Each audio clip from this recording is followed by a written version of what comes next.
പയാന മ്യൂസിയത്തിന്റെ അടുത്ത സെക്ഷനിലേക്ക് വന്ന മോട്ടോർ സൈക്കിളിന്റെ ഒരു ഏരിയ ആണ്. എസ് ജാവ, രാജദൂത്, ബജാജ്, അങ്ങനെ ഒരുപാട് ഐറ്റംസ് വാഹനങ്ങൾ നമുക്കിവിടെ കാണാം മക്കളെ. രാജദൂതിന്റെ ഒക്കെ ഒരു മോഡലുണ്ടോ, 1962 മോഡലാണ്. കയ്യിൽ ഗീറുള്ള വാഹനം കണ്ടിട്ടുണ്ടോ?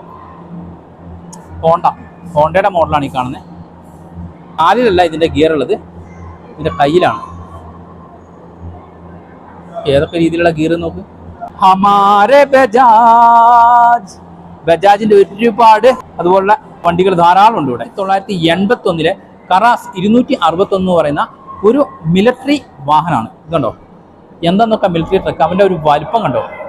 ആ ഒരു രീതിയിൽ തന്നെ ഒരു മിലിറ്ററി ബൈക്കിളിന്റെ ആ ഒരു അറ്റ്മോസ്ഫിയർ ഇവിടെ തീർത്തിട്ടുണ്ട്. കുറെ കട്ടകളും ആ ഒരു യുദ്ധഭൂമിയിൽ എങ്ങനെയാണോ വണ്ടി നിൽക്കുക ആ രീതിയിലാണ് ചെയ്തിരിക്കുന്നത്. അപ്പൊ എത്ര വലിയ മതിൽക്കെട്ടുകളും ഇടിച്ചു പൊളിച്ചു വരാൻ കെൽപ്പുള്ള വാഹനമാണ് എന്നുള്ള രീതിയിലാണ് ചിത്രം കാണിച്ചിരിക്കുന്നത്. ഇത് സോവിയറ്റ് യൂണിയന്റെ സ്വന്തം ബൈക്കുകളാണ്.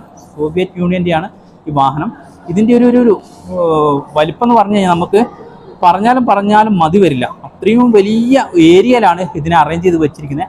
ഒരു യുദ്ധഭൂമി തന്നെ ആയിട്ട് ഒരുക്കിയിട്ടുണ്ട് ഇവിടെ. അതിൻ്റെ ഒരു സ്റ്റെപ്നി ടയറും മറ്റു കാര്യങ്ങളൊക്കെ കാണുമ്പോൾ നമുക്ക് തോന്നും ഒരു യുദ്ധഭൂമിയിൽ നിൽക്കുകയാണെന്നുള്ളൊരു ഭീതി ഉണർത്തുന്ന രീതിയിൽ തന്നെയാണ് ഇത് ചെയ്തിരിക്കുന്നത്.